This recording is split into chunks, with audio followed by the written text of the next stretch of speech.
Welcome to the Masters Grand Prix interview room. Today we're going to go on a slightly different subject today, as the guy that I'm interviewing today is the M35 World and European Champion, as well as setting UK records and a holder of world records. But he had some devastating news back in November 2019. I'm going to introduce you to Rick Beardsell over in Manchester there, and we're going to go through his story today. So over to you, Rick Beardsell. Hi there, Darren. Yeah, thank you for inviting me for this interview room. So back in November, unfortunately I got diagnosed with testicular cancer. It was a huge blow for me at the time. And I was just devastated. And I mean, I guess it's probably quite important for me to say that guys and girls, you should check yourselves, because I mean, myself, I consider to be as fit as a fiddle, but if it can happen to me, indeed it can happen to anyone. Yeah, so definitely. Let's first and foremost say, people do check yourself. You shouldn't be embarrassed about it. You are looking for your testicles to feel sort of smooth, no major lumps, things like that. And I guess guys don't talk about it enough. So first of all, people should be checking themselves, and if I can ask all the guys out there that are watching this to do so, don't be embarrassed about it. Do check yourself, and if there is anything abnormal, go and get yourself sorted. Yes, it's a good point there, Rick, because I find most men, we just don't go and see our GPs or anything, do we? We're all like, oh, we'll be all right and all that. And I think that's men's attitude in general, whereas I think women have a tendency to be a little bit better than men. But yeah, a great shout out there. We must, if any issues, we must go and get checked out. And as you say, don't be embarrassed. So how have you actually coped? I know you found out in November. So what's it been like going forward? Obviously, you had the devastating news. So how did you cope with that going forward? Well, I mean, I'll run you through sort of what happened so you can sort of get an idea about it. So I was just in bed with my son, just trying to get him to sleep. He's only a toddler. And as I was repositioning him laying on top of me, my left hand touched my testicle, and I was like, whoa, that doesn't feel right. It's like 3 or 4 in the morning, trying to sort it out. And then my brother recently just got cured of himself. So I was, very quick, like, I need to act upon this. And then that same day I was like, right, unfortunately that day my son was going to see the GP anyway. Yeah. There was some hearing thing or whatever. So I said to my wife, Esther, how about, can I go and see this GP at the same time? She's like, well, no, why would you need to go and see the GP? So obviously, blokes being blokes, try and cover it up a little bit. And then before long, I had to actually say, this is the issue. And so, you need to go and see your own GP. So I managed to book in for that afternoon, went in there, and he suspected it was testicular cancer at the time. And then obviously, that's when you think, well, I'm sure he's got it wrong. Hopefully it's just a cyst or this or that. So you try and get yourself sorted, and then I went private the next day to try and to have an appointment, and then the private guy said, I'm sure it's just something and nothing. So I went to see him. He did an examination. Went straight through to paid for a proper scan on it and everything. Had the scan, and then the scan guy was pretty certain, unfortunately, this is the case. This is what it is. And then within just I think it was 10 days, the diagnosis was, okay, you booked in for an operation to have the testicle removed, and it's like all these things that are being thrown at you. Wow. And so it is shocking, and it's like, oh my God, you're just not prepared for it. And fortunately, the mental strength from business and athletics, you draw upon that, and then you say, right, I need to get my things in order, because you don't know how serious it is, you don't know what the situation is, and you're still sort of half hopeful that, whilst they may be removing the testicle, it could be still something or nothing, they take it off, and then you could still get a good prognosis from it.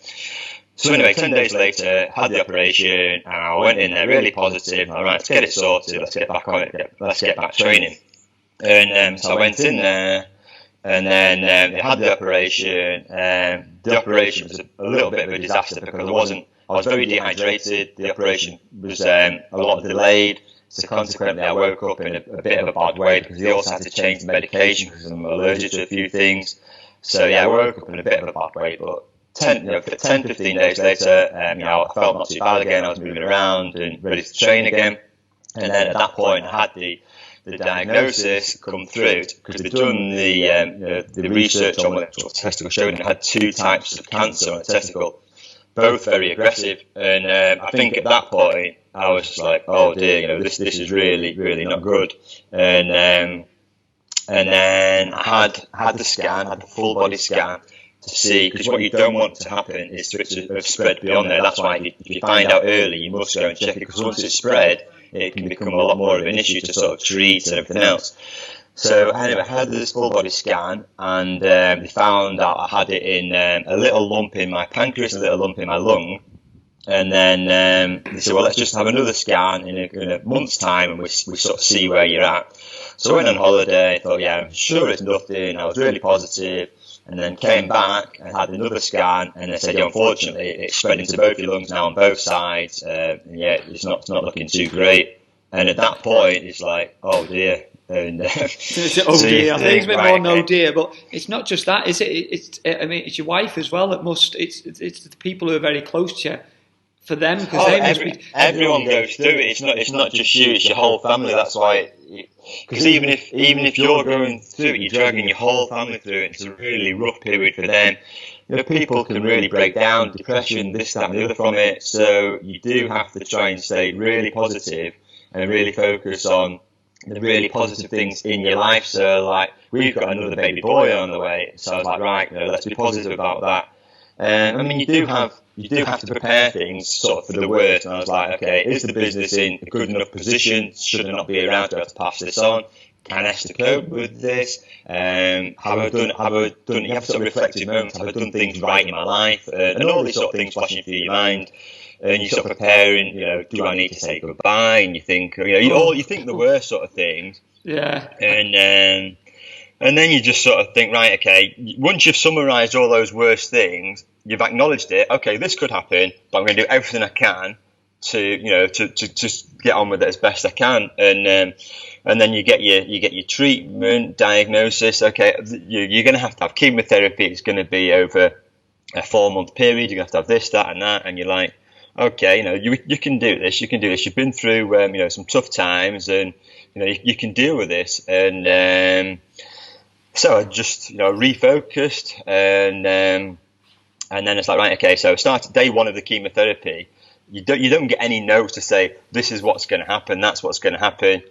All it says is a bed is prepared for you on this day, and you're going to have 4 nights in hospital. And you're like, there's nothing more. And you're like, okay, what do I expect? And you get told what drugs you're going to have.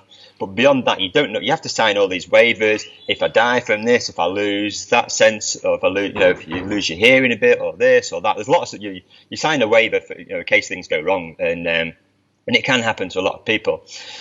But the worst part, one of the worst parts for me, I was at the Christie Hospital, and there's 4 people in a room.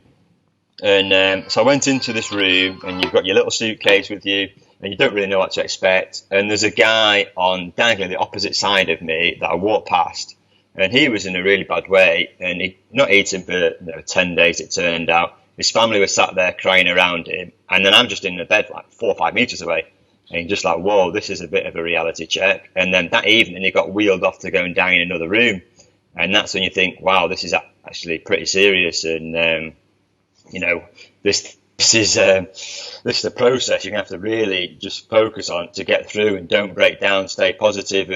And then from that point onwards, I had to really think of anything work-wise, anything that's going on in my life, the smallest little thing, be really positive. And then 2 days after I got diagnosed with cancer, my brother got the all clear.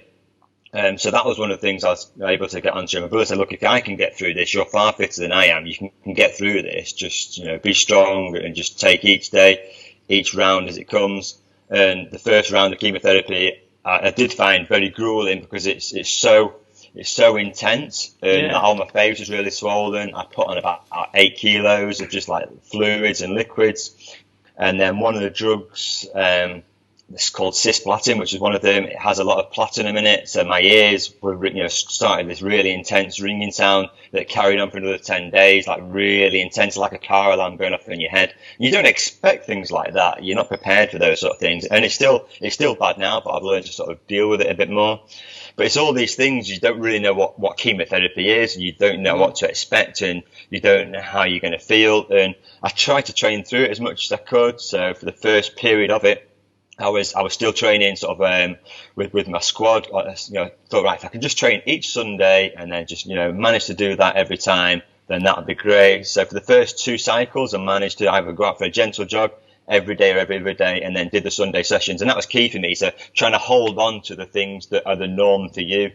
And active recovery, I'm a big believer in active recovery. I don't care how ill or injured you are. Active recovery, the body is designed to move, so let's just move with it. And I carried that whole process on up until cycle 3, and by that point I was pretty much floored, and the best description beyond there was sort of incapable. I just couldn't really get out of bed, and you're deciding, do I need to go to the toilet now, or should I try and hang on another 15-20 minutes? And my poor wife was after me, looking after the baby boy, trying to run the business, look after, just make sure I was well fed.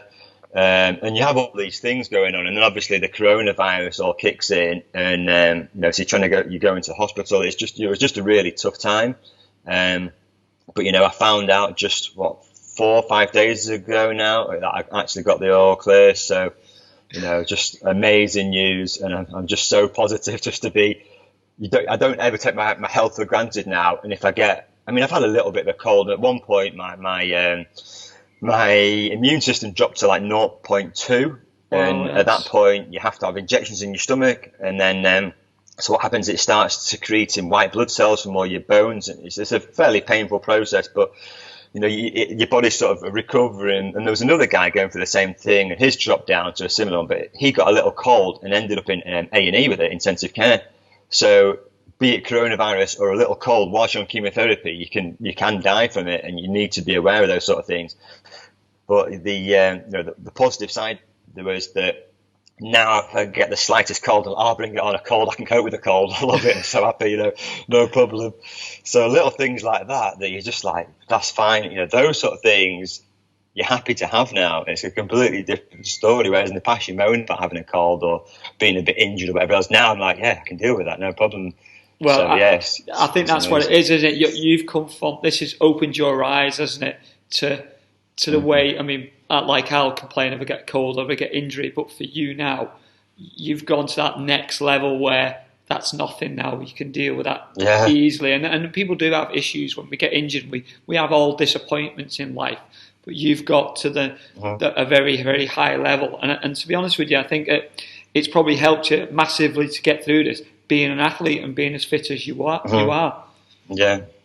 Yeah, well, as I mentioned about the active recovery, it's that side of it that you rely upon to keep your body moving. And as I mentioned, unfortunately, another nice guy that I met, he started his treatment at the same time as me, and we both had the call on the Friday. Unfortunately, his is still not cleared, and he still has problems with it. And another guy that I met, they're stopping his chemotherapy. So, I'm not saying being fit does help you. It must be genetics, and there's lots of other varying factors, but I'm sure there is it must help in some way, being fit and being able to get through these things. And your health, you can't take it for granted. Without your health, you've got nothing.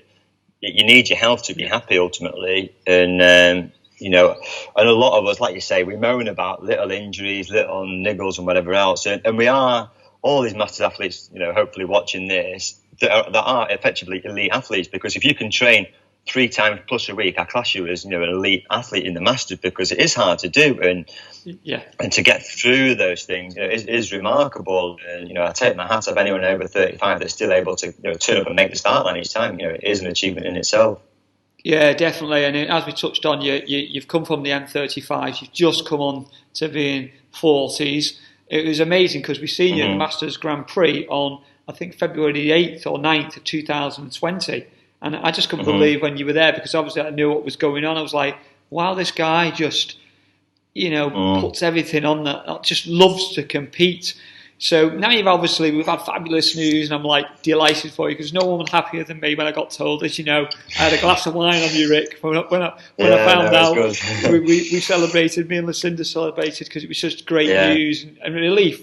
I'm sure lots of other people out there, it was such a relief. So going forward now, so what's your forward thinking, forward planning from now?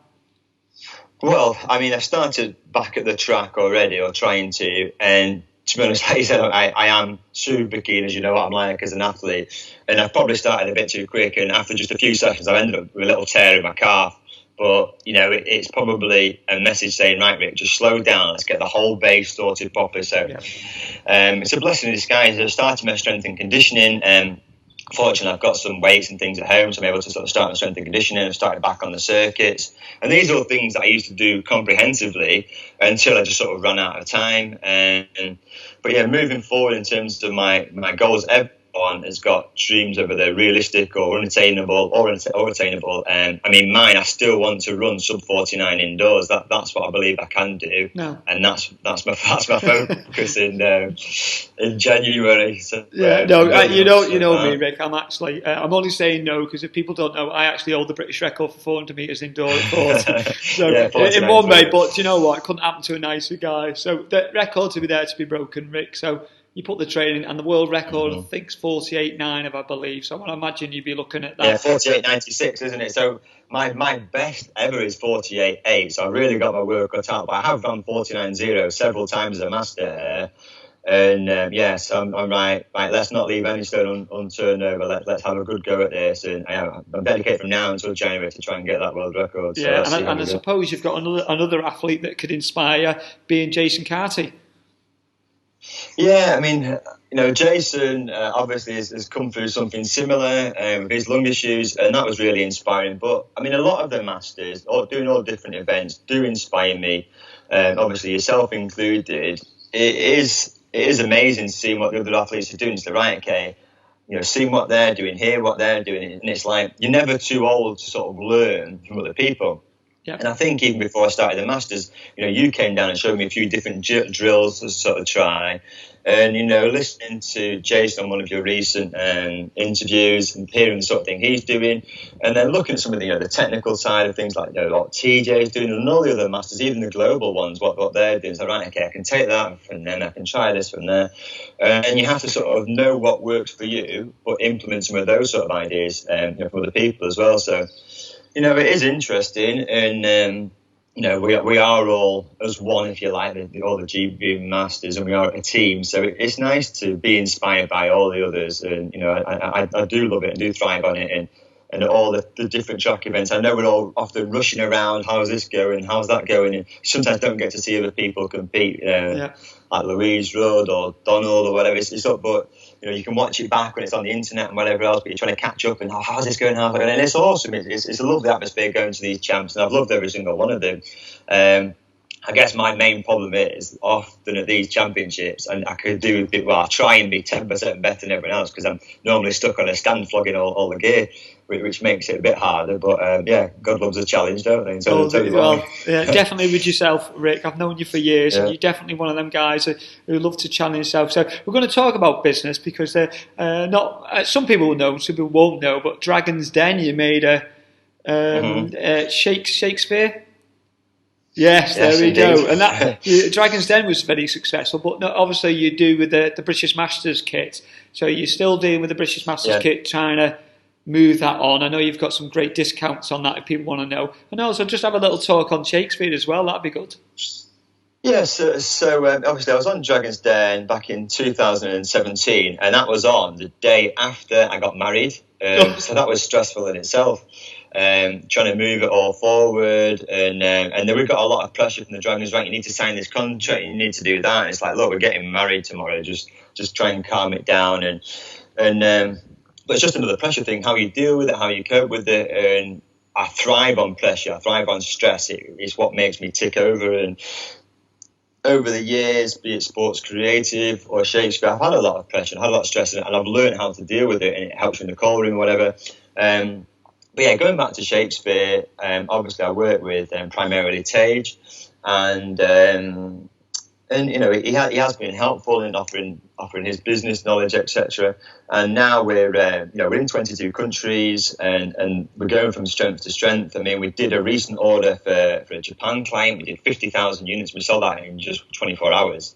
Wow, it was crazy. That's amazing. So the business is looks like it's growing. Brilliant. Yeah, it is growing. Yeah, we're expanding to, I mean, even just this morning we were expanding to Korea. We were launching into Taiwan soon, and many other places, and it's just so exciting. The hardest thing for me with business is, so sometimes I'm up at, probably not everyone knows this, but sometimes I'm up at sort of 4 a.m, dealing with Asia, China, all these things that are very important. Speaking to the factory, make sure they're doing their due diligence, making sure it's right. Product testing, make sure the shakers aren't leaking, etc. And then we've got a lot of things going on, a lot of new product development. So doing all these things, managing all the clients, and then you work right through the Asian timeline, through Europe, and then our Scandinavian clients.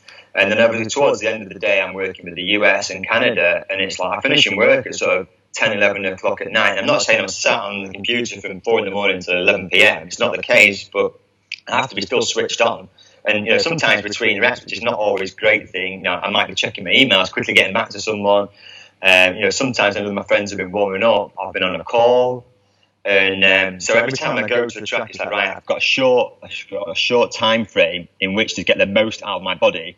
So I think, right, smash it, put yourself on the floor, and then crack on. So I tend not to leave a session until I'm on the floor, and that's just how I train. If I'm here, like I say, wife and child waiting at home, and I'm busy and everything else, all right, let's just smash it.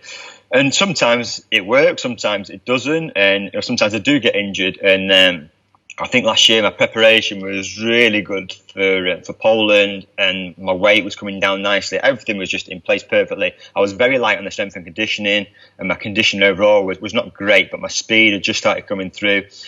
And I remember I did a timed split for like 48.2 indoors, and 300 1 minute 100. It's not most accurate, but roughly where you're at. So I thought off that time I should be able to run sub 49 off that.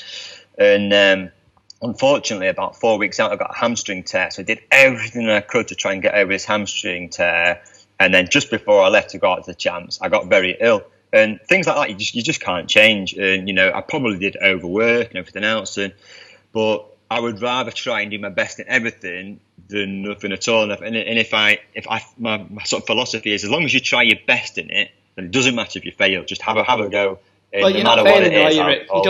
You're not failing if you're having a go, are you? That's me not failing. Yeah, exactly. I have to say, a leaf out of your book then, to anyone who's watching this, they've got no excuse about training. If we listen to Rick Beardsell and you're going, you're up at 4 a.m, you got this, you got a family life, you've got many commitments in your life apart from the traffic, but you'll still put 100% in on what you're doing. So time is not an issue. It's about managing your time, isn't it? That's what it is. Time management. Time management, yeah. And like my coach Steve Paul has been fantastic. He understands what I'm going through, and he knows when I'm tired, knows when to pull back, and some do need to listen to him and do need to say, right, okay, perhaps I do need just to calm down. I know we've got a great squad of athletes, the No White Flags squad that have really helped out, and even Mr. Neil Houston's helping me now. I'm trying to get back on track, and it's been brilliant training with him again. He's hoping to try and get into the maths and stuff. So, everyone in life has commitments, but you have to say, you can make time for it. And, at the end of the day, people, are happy to lie down and watch Netflix or this, that, and it's like, okay, what would you rather achieve? Not many people achieve things just by watching TV. And, I don't really watch any TV, to be honest. So, you need to prioritise. If you want to be the best at whatever you want to do, then that needs to be a primary focus for you. Yeah, definitely. I think nothing comes without hard work, as we well know. Hard work, commitment. The only thing I'd say to you, Rick, as you get in older, once you get into your 40s, everything gets a little bit tougher. But I always say probably 43, 44, then your body needs I think as you go through the years, you need to adjust your training to suit your body. And I think you'll find that out as you go on in years to come, and you'll have that driving force. Because one thing I like about the Masters, in your 40s, you've got new challenges. When you come up to number 45, it's amazing. Masters are the only people that look forward to getting older. So when they're the new age group, the 45, they're like, 45, 50. There's always new challenges, and that's what I love about the sport in that regard, that you've always got new challenges. So are you training with a training group at the moment, or are you just keeping it more local? No, I mean, I've just started back, so, and then obviously we're not allowed to use the tracks yet, but for me, I'm trying to isolate as much as I can. Obviously, I don't exactly know what my immune system is like at the moment. I think it seems to be back okay again, but I'm trying to avoid going to busy parks, out for walks, all those sort of things. And as I mentioned, my good friend Neil, he lives above the Chocolate Longford Park, so I can use this in a safe environment, do my circuits here, do my runs, and as mentioned, do my runs at home. So yeah, I'm looking forward to training with the squad, but we're not actually back actually training yet. So realistically, it's going to be, I don't know, maybe July, August. So we'll have to wait and see. Would it be a bit of apprehension for you there, because obviously with your immune system being as low, would that still be a bit of frightening for you, training with other people so closely, even in July, August, maybe? Well, obviously, I'll sort of take my precautions, and I probably will try and stay away from people. I mean, at the start of the pandemic, I was doing that when I was doing the Sunday sessions anyway, where everyone was still a bit relaxed. I would just say, look, I need to be 2 meters away from you, be it because I'm on chemotherapy or this virus, I can't go near you. So I was just trying to make sure I sort of sectioned off from people. And then, I think it's being sensible. So if you're at the track or whatever you're doing, just take a couple of meters away from people for as long as you can. And then we'll just sort of see how it goes, I guess. Yeah, fantastic. Well, the good thing is, Rick, we're going to keep an eye on you, because I'd love to do another interview later down the line to see how you're progressing. So okay, and I see obviously you've got no hair now, which is a little bit of a difference. So I've got no hair anywhere. My eyebrows, losing my eyebrows, all underneath my eyelashes have all fallen out. So, that's just part of it, and even that is like, because that's what's actually doing me a favour, because that's the chemotherapy working. It's not the cancer, it's the chemotherapy doing that. Yeah. And as I mentioned, I had 2 types of cancer, and they were both very aggressive, but because it's so aggressive and it's spreading all over your body so fast, it's easy for the chemotherapy to attack it. Whereas if you've got the slow cancer, it's very hard to be treated. So again, it's a blessing in disguise. So no hair. I would never say a blessing, Rick. I would never say a blessing in disguise, because anything like that is just not a blessing. So for me, I think you've been awesome. You've been strong, and all your family supports you. You just be immense for the people around you, not just for yourself, but everyone else. And it's great to see you back training again. It's great to see you visually, and you'll get a lot of support from the Masters, because we are one community. Is there anything else you'd like to say finally about the interview, or anything else you'd like to say? No, I mean, I think the thing is that, I mean, if we perhaps just touch on, like I mentioned, preparing for sort of a championships, etc. And obviously everyone's preparing for different events. Yep. So I think, while obviously you've got the pandemic thing still, but I think it's quite important for people, as we've all seen, that the events keep changing, where it's going to be, what's happening and stuff. So rather than just lounging around now and saying it's okay, no one else is training, just try and keep ticking over, because the longer you leave it when you're not training, the harder it's going to be coming back into it. And obviously, like others, having to start from ground zero again. Yeah, it's a good challenge, but for everyone else, you don't need to get yourself to be at that level. If you can just keep ticking over, even if it's just some core stability, a bit of circuit training, anything like that. There's obviously loads of videos online, and I've seen a lot of the Masters are doing videos and things, so they're all inspiring, doing all their videos. So just see what they're doing and try and have a go at that. Yeah, because just thinking about with you, it's like a lot of it is mental stuff, isn't it? If you keep ticking over, you feel like you're doing something, whereas if you don't do anything, you just feel couch potato, and you're thinking, I think you go down worse, don't you? You don't feel too good about yourself if you don't do anything. It's just keeping moving. Like I said, we're designed to move. We're not designed to sit on our bottoms all day. So let's move, let's be active, and let's smash some records. I love all the positivity, Ricky. It's brilliant talking to you, and I hope out there they take something away from this interview. Slightly different, but it was important to get the issues out there, and it's brilliant that you've come out here and you've said this is what we need to do, and hopefully some people will listen and take away some good advice from your good self. Thank you, mate. All right, cheers, mate, and I'll catch up with you soon. Cheers. Bye bye. Love you, darling. Bye bye. Bye bye.